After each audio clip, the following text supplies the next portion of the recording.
ne trompe pas un tengu.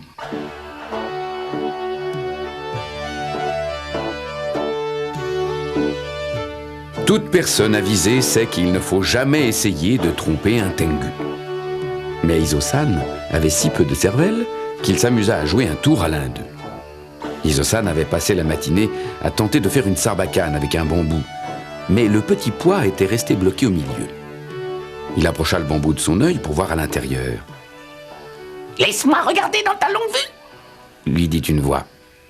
Surprise! Là, tout près de lui, se tenait un petit lutin japonais, un tengu. Il avait un nez comme une queue de cochon, des sandales à talons de bois, un chapeau brillant en forme de coquillage et un superbe manteau tissé en paille de riz.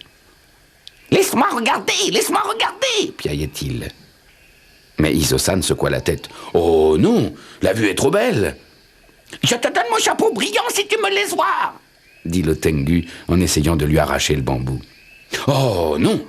Figure-toi que je peux voir de Honshu à Hokkaido avec cette longue vue. »« Fais-moi voir !» cria le tengu d'une voix perçante. « Je te donne mes sandales !»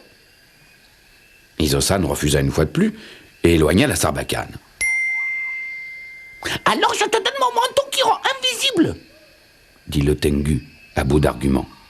Voilà ce qu'attendait Izo-san. « D'accord !» s'écria-t-il. Il lâcha le bambou et revêtit le manteau, puis s'en alla en courant. Lorsqu'il se retourna, le tengu était toujours en train d'essayer de voir avec la sarbacane bouchée par le petit pois. Tout en finissant de boutonner le manteau, Izo-san disparut. « Elle est bien bonne !» cria-t-il, enchanté tout en courant vers la ville. Dans les rues pleines de monde, on ne pouvait pas le voir. Il s'amusa à gifler un samouraï. Celui-ci serra les poings, mais quand il vit qu'il n'y avait personne, il recula. Izo-san, invisible, était accroupi derrière lui et l'attendait justement pour lui faire un croc en jambe qui l'envoyait dans la boue les 4 fers en l'air.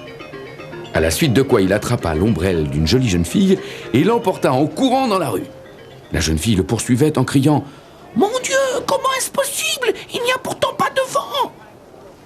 Un homme sortait d'une boutique où il venait de s'acheter un kimono. Il s'arrêta sur le trottoir pour l'admirer à son aise et le vit s'envoler et suivre l'ombrelle. Et les clients d'une poissonnerie n'en revinrent pas de voir une grosse brème quitter l'étalage. Izo-san jeta l'ombrelle et le kimono par-dessus le parapet d'un pont, mais emporta la brème cachée sous son manteau magique pour son dîner. Arrivé chez lui, il enleva son manteau et faillit faire mourir de peur sa vieille mère. « Izo, mais d'où viens-tu » dit-elle en sursautant alors qu'il jetait brutalement le poisson sur la table. « De nulle part. J'ai juste eu affaire à 1 ou 2 tengus. Fais cuire ça pour le dîner, veux-tu, mère ?» Mais il ne parla ni du manteau de paille de riz, ni de son pouvoir.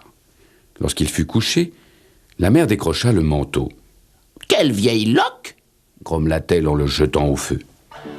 Le lendemain matin, Izo-san hurla « Tu as osé !» Il bondit vers le feu et vit les cendres, tout ce qui restait du vêtement magique. « Moi qui pensais aller boire gratis du saké à l'auberge, mais pourquoi as-tu fait cela ?» Alors une idée lui vint. Il se déshabilla et se roula dans les cendres du manteau brûlé. Puis il demanda à sa mère. « Et maintenant, tu me vois ?»« Où es-tu » dit-elle. « Parfait » pensa Izo-san, devenu invisible. Et il partit pour l'auberge. Une fois arrivé, il alla en rampant s'asseoir à même le sol à côté d'un tonneau de saké. Là, il tourna sans bruit le robinet et s'installa en dessous pour que le jet lui coule dans la bouche. Il eut bientôt avalé plus de saké qu'il n'en avait jamais bu dans sa vie. C'est alors que le chien du tenancier vint le flairer. « Va-t'en, déguerpis !» murmura Izo. Au son de cette voix, le chien montra les dents et se mit à trembler. « Tiens, prends-en une goutte et une autre et file !» chuchota Izo-san, les mains en coupe sous le robinet pour faire boire l'animal. Le saké plut au chien, qui aima aussitôt le jeune homme et se mit à lui lécher le visage. Izo-san entendit un raclement de pieds de chaise et regarda autour de lui. Tous les clients de l'auberge le fixaient, verts de peur. « Qu'est-ce que c'est ? Une tête sans corps, des mains sans bras !» Izo-san regarda ses mains. Toute la cendre avait été lavée par l'alcool. De plus, le chien lui avait léché le visage. Il fut si surpris de s'être trahi qu'il laissa du saké lui couler sur les pieds. « Oh, des pieds sans jambes !» hurla le tenancier. « Qu'est-ce que ce sera quand tout apparaîtra ?»« Le diable en personne !» crièrent les clients en jetant des chaises sur Iso. Ils le poursuivirent dehors, armés de balais, de sabres et de bouteilles. « Ce n'est que moi, c'est moi !» hurlait Iso-san. Mais ses assaillants ne pouvaient voir qu'un visage, 2 mains et 2 pieds. « Dehors, pas de démons ici !» criait-il. Et Iso-san dut courir de toutes ses forces sous le soleil brûlant de midi. La sueur ruisselait sur son corps et la cendre du manteau de paille de riz perdait peu à peu son pouvoir. Le corps d'Iso commença à apparaître.